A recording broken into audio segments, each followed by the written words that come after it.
ሰላም ሰላም ጓደኞቼ እንዴት ናችሁ? በሞላው ዓለም የምትገኙ ዛሬ የምነግራችሁ ወይም ማለምዳችሁ ማለት ነው ወተት በሻይ እንዴት እንደሚፈላ ማለት ነው። በእኛ ደግሞ ማኪያቶ ይባላል እና አረበኛ እማችሉ ልጆች ማለት ነው። በተለይ በዚህ አጋጣሚ አረበኛ ትችላላችሁ ከኔ ማለት ነው።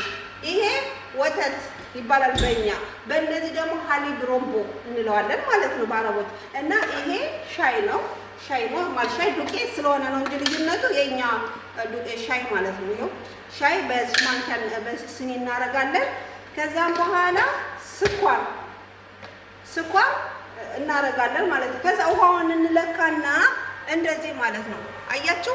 እና እንደዚህ እናረግና አያችሁ ልክ እንደዚህ አይነት ከለር ነው የሚሰጠን። በቃ እንደዚህ አይነት ከለር ሲሰጠን መጨረሻ ላይ በምንድን ነው የምናደርገው?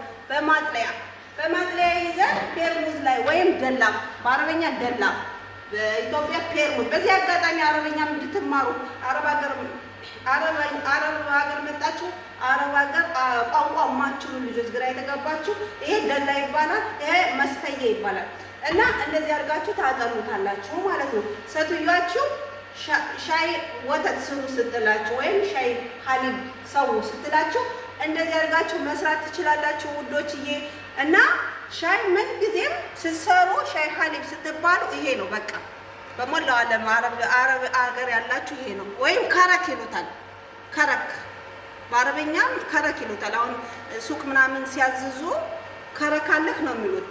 ከረክ ምንድን ነው ብላችሁ ግራ የተቀባችሁ ይሄ ነው ማለት ነው። በተረፈ ጽጌረዳ ላይ ሼር፣ ላይክ፣ ኮመንት ስጡኝ፣ አበረታቱኝ። የዛሬ ትምህርቴ ይሄን ይመስላል። አመሰግናለሁ።